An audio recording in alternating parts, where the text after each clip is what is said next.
Você conhece Sócrates como o mestre do raciocínio, o homem que questionava tudo e fazia qualquer certeza tremer. Mas aqui vai o paradoxo quase inacreditável. A lógica mais afiada do Ocidente pode ficar incompleta, não por falta de argumentos, e sim por falta de silêncio. E eu não estou falando de silêncio bonito, decorativo. Estou falando daquele silêncio que assusta, porque nele você percebe uma coisa: nem toda pergunta é busca de verdade. Algumas são fuga. Eu vou conduzir isso com precisão histórica, porque Sócrates nem sequer deixou livros. O que sabemos dele vem principalmente de Platão, Xenofonte e até da sátira de Aristófanes. E mesmo assim, há um traço que atravessa tudo: uma mente incansável, treinada para pressionar por clareza. Esse é o coração do método socrático: desafiar pressupostos, expor contradições, apertar o parafuso da lógica até a ideia confessar o que realmente é. E isso é poderoso, mas também perigoso. O risco é sutil. Você pode transformar a busca da verdade em um vício de confronto. Pode confundir lucidez com superioridade. Pode usar perguntas como lâminas, não para iluminar, mas para se proteger. E no fim, acabar vivendo uma vida perfeitamente coerente e internamente vazia. A famosa ideia de que uma vida não examinada não vale a pena ser vivida aponta para um exame feito muitas vezes de fora para dentro, no debate, na fricção com o outro, no choque de ideias. Mas e se existir uma segunda metade desse exame, feita por dentro, sem plateia, sem vitória, sem argumento? Até o final deste vídeo, sua recompensa é clara. Você vai enxergar a diferença entre pensamento como caminho de verdade e pensamento como prisão elegante. Agora me responde com honestidade: e se o seu amor pela verdade for, na prática, medo do silêncio? Se isso já te pegou, comenta: eu quero essa lente, e vem comigo para o próximo capítulo.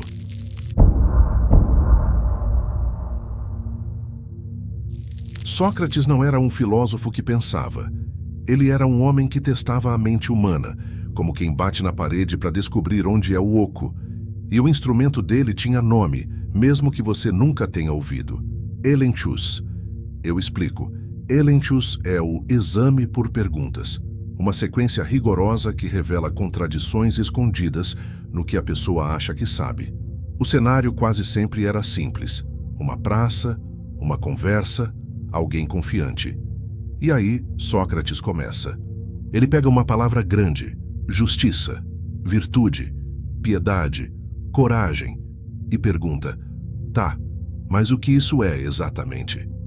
A pessoa responde. Ele concorda por um instante. E então vem a segunda pergunta, a terceira, a quarta, até a definição, que parecia sólida, começar a desabar por dentro. É por isso que, quando você lê diálogos como o Eutífron, sobre piedade, ou o Menon, sobre virtude, de Platão, você sente quase uma tensão física, o pensamento vai ficando sem saída. E a cada contradição exposta, nasce um tipo de claridade, mas também nasce um risco, porque o método socrático é uma lâmpada forte, e lâmpada forte também revela o que a gente tenta esconder. O risco aqui não é só perder um debate. O risco é mais íntimo: perder o chão da própria identidade. Quando alguém descobre ao vivo que não sabe definir aquilo em que acredita, pode acontecer duas coisas: ou ela se abre para a verdade, ou ela entra em defesa e começa a odiar a verdade. E é por isso que Sócrates foi amado e odiado. Ele iluminava, mas também humilhava sem querer.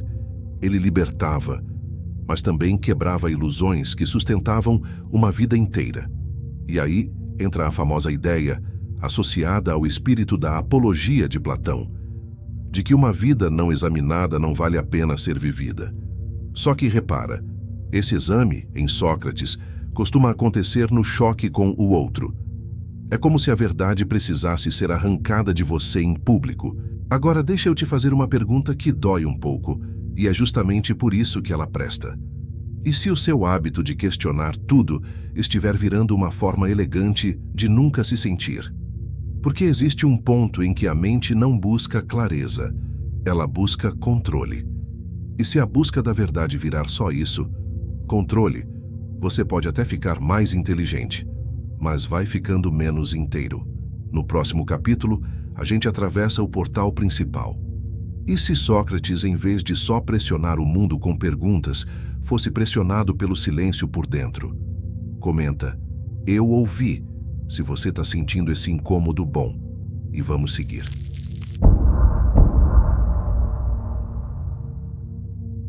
Antes de imaginar Sócrates meditando, a gente precisa ser honesto sobre uma coisa. Meditação não é parar a mente, e também não é uma estética. Não é incenso, nem pose, nem fuga do mundo. Aqui, meditação significa duas coisas bem precisas. 1. Treino de atenção.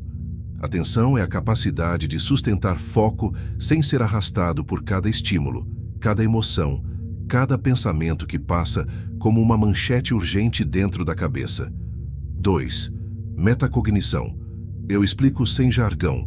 Metacognição é perceber pensamentos como eventos mentais, como nuvens passando, e não como ordens absolutas. É quando você para de ser tomado pelo pensamento e começa a enxergá-lo. E por que isso importa nesse vídeo? Porque o método socrático detecta contradições nas ideias. A meditação detecta contradições no observador das ideias. Ela mostra o impulso secreto por trás da pergunta. Eu quero a verdade. Ou eu quero vencer. Eu quero clareza. Ou eu quero anestesia. Eu questiono. Ou eu estou com medo de sentir.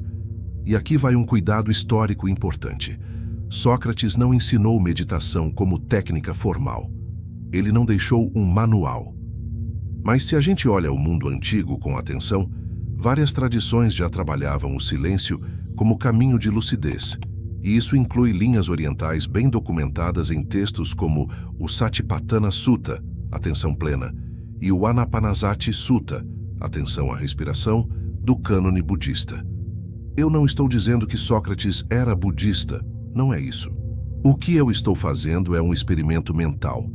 E se o maior interrogador do Ocidente descobrisse uma ferramenta que interroga sem palavras?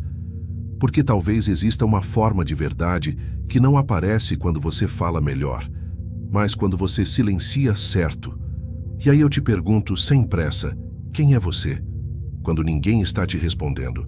E mais perigoso ainda, quem é você quando ninguém está te assistindo pensar? No próximo capítulo, a gente entra na cena impossível, visualizar Sócrates diante do silêncio interno e o que isso faria com a mente dele.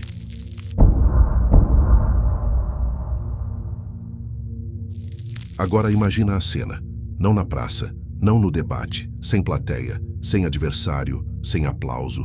Sócrates, diante de si. A mente dele, acostumada a acender lâmpadas no pensamento dos outros, é colocada diante de um outro tipo de tarefa: não falar, observar. E aqui acontece algo curioso. O silêncio não é vazio.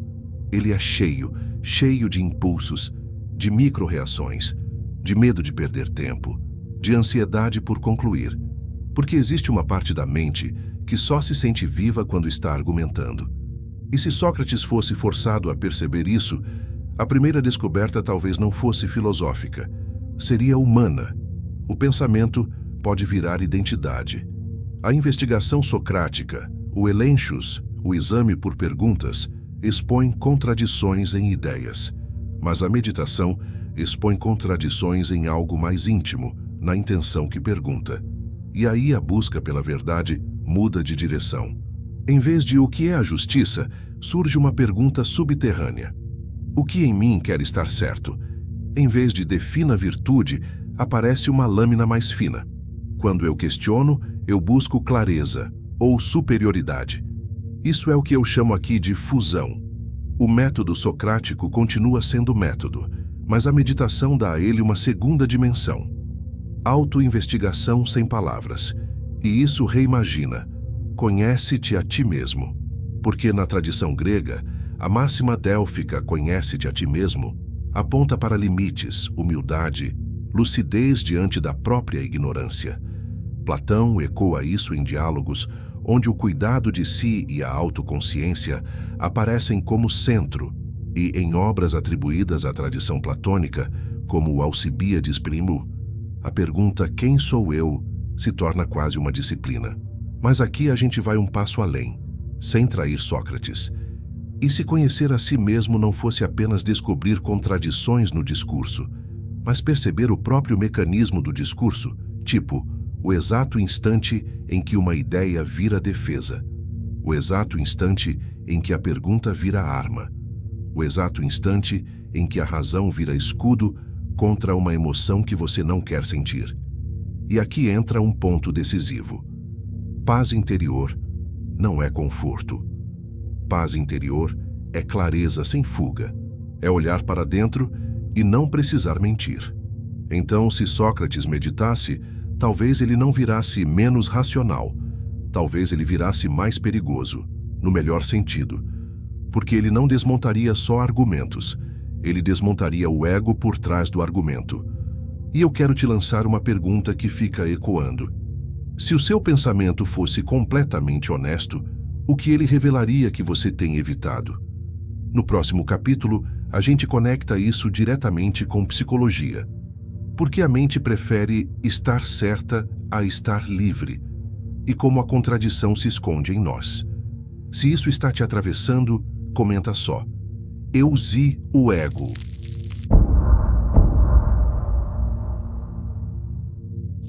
Se Sócrates tivesse meditado, ele descobriria uma coisa que a psicologia moderna confirma de várias formas. A mente nem sempre busca a verdade. Muitas vezes, ela busca proteção. E é aqui que entra um conceito simples, mas devastador. Dissonância cognitiva. Eu explico. Dissonância cognitiva é o desconforto que aparece quando aquilo que você acredita não combina com aquilo que você faz. Quando sua imagem de si mesmo entra em choque com a realidade. O método socrático escancara esse choque em público. Você diz, eu sou justo, mas não consegue explicar justiça. Você diz, eu busco a virtude, mas se contradiz em 2 minutos. Só que o ser humano tem defesas, e elas são rápidas. Quando a dissonância aperta, o cérebro costuma escolher um atalho. Não mudar o comportamento, mudar a história.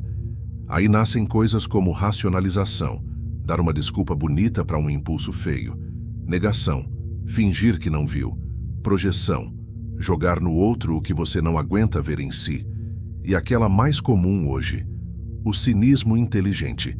E agora vem a virada. Onde a meditação entra nisso? Com um poder silencioso, metacognição. Lembra? Ver pensamentos como eventos mentais, não como ordens. Isso muda o jogo porque cria um intervalo entre o impulso e a justificativa, entre a ferida e a narrativa, entre o medo e o argumento. E nesse intervalo a verdade finalmente tem espaço para respirar. É como se Sócrates, além de perguntar o que você quer dizer com isso, começasse a perguntar por dentro: o que em mim está com medo agora? O que em mim quer vencer para não se sentir pequeno? O que em mim precisa estar certo para não desmoronar? E isso conecta direto com vida real. Pensa numa briga de relacionamento. Você tem argumentos perfeitos. Você vence. E ainda assim, o vazio continua. Ou pensa nas redes sociais. Você questiona tudo. Mas por trás do questionamento, existe uma fome secreta por controle, por sentir que o mundo faz sentido, que você está seguro, que você não será humilhado. A mente, quando está assustada, vira advogada. E a advogada não quer verdade, quer absolvição. Quer. E aí eu te faço a pergunta que separa autoconhecimento de performance. Você quer entender ou quer se proteger? No próximo capítulo, a gente leva isso para a espiritualidade e teologia, a diferença entre conhecer uma verdade e ser transformado por ela. Se essa parte te atingiu, comenta, eu vi as defesas.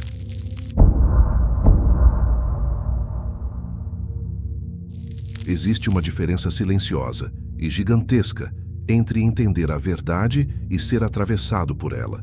A primeira é intelectual, a segunda é existencial. Você pode definir humildade com perfeição e continuar orgulhoso.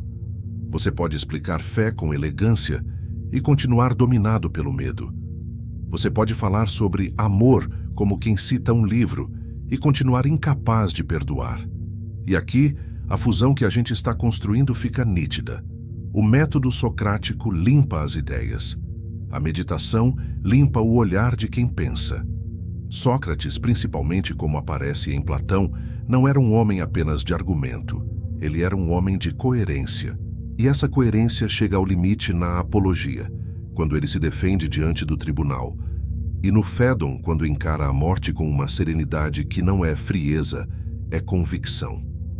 Isso é importante para o público espiritual, porque aqui nasce uma pergunta que atravessa religiões, místicas e psicologias. O que sustenta você quando não dá mais para negociar com a vida? Quando o controle falha? Quando o corpo cansa? Quando a perda chega? Quando o mundo não responde? O que sobra? A tradição espiritual sempre desconfiou de uma coisa: que a mente pode virar um ídolo, que a explicação pode virar um substituto de presença, que a teologia pode virar um escudo contra a própria experiência do sagrado ou do vazio. E é por isso que o silêncio aparece, em tantas tradições, como um tipo de oração sem palavras, não porque falta conteúdo, mas porque a verdade mais profunda não cabe na fala. Se Sócrates medita, ele talvez perceba algo perigoso.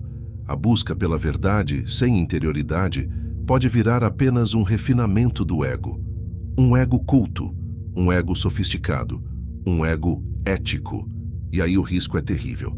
Você vira alguém correto e vazio. Você vira alguém coerente e sem amor. Você vira alguém lúcido e sem paz. Então, quando a gente fala conhecer a si mesmo, talvez não seja só descobrir limites intelectuais. Talvez seja descobrir o ponto exato em que você usa a razão para fugir de Deus, ou para fugir de você.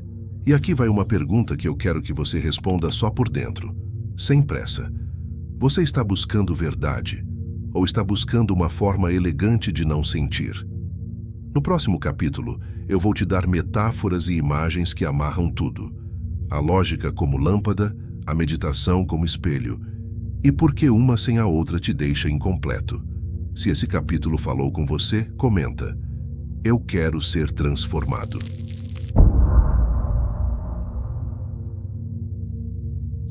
Agora eu quero amarrar tudo com uma imagem simples e difícil de esquecer.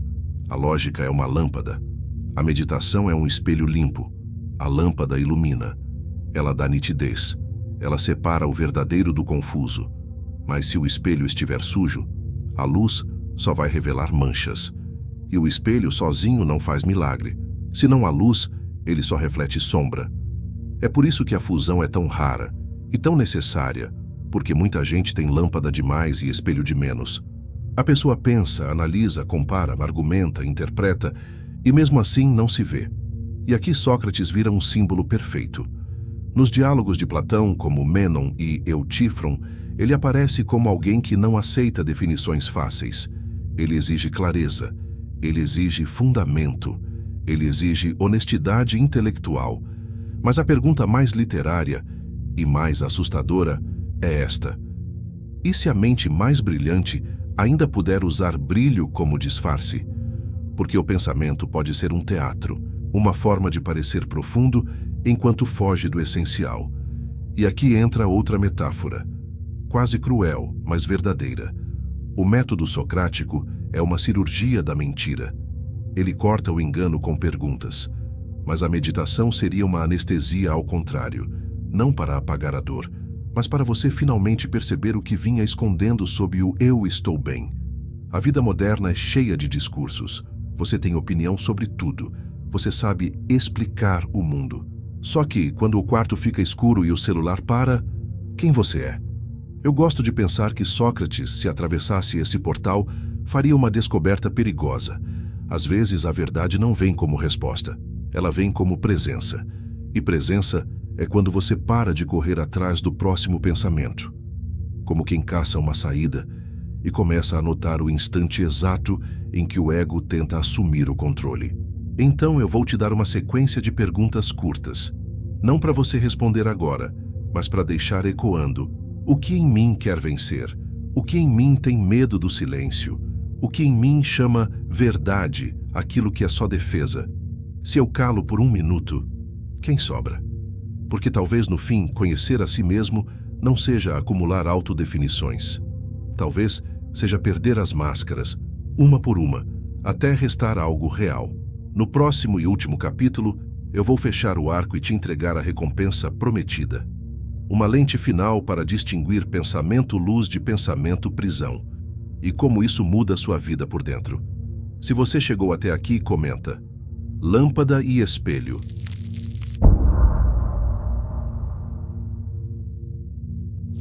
Se você chegou até aqui, você já percebeu o ponto central. Sócrates não ficaria menos racional se meditasse. Ele ficaria mais inteiro, porque a lógica, sozinha, é excelente para desmontar mentiras do mundo. Mas sem silêncio interior, ela pode falhar no lugar mais decisivo, na mentira que a gente conta para si mesmo. E aqui está a recompensa que eu te prometi no início. Uma lente simples, mas poderosa, para você distinguir 2 tipos de pensamento. Pensamento-luz é aquele que te deixa mais honesto, mais presente, mais humano. Ele pode doer, mas te amplia. Depois dele, você não se sente superior. Você se sente mais claro. Pensamento-prisão é aquele que parece inteligente, mas só te deixa mais tenso, mais reativo, mais fechado. Ele te dá a sensação de controle, mas tira a paz. Depois dele, você não fica livre, você fica armado. E a pergunta final que Sócrates talvez fizesse primeiro, se tivesse conhecido o silêncio, é esta. O que em mim está perguntando? Não o que eu penso, mas quem dentro de mim precisa pensar desse jeito. Porque quando você encontra essa resposta, mesmo que seja só por 1 segundo, você descobre algo raro. O pensamento pode ser ferramenta e não dono. E é nesse ponto que a fusão acontece. A investigação externa continua valiosa, mas agora ela é guiada por uma interioridade desperta. Então eu fecho com um convite simples. Hoje, em algum momento, observa a sua mente por 10 segundos, sem brigar, sem explicar, sem justificar. E se surgir aquela compulsão de argumentar, de correr, de vencer, apenas nota e me diz nos comentários. Em você, o pensamento tem sido luz ou prisão? Se esse vídeo te atravessou, deixa o like e se inscreve, porque no próximo eu vou levar essa fusão ainda mais longe.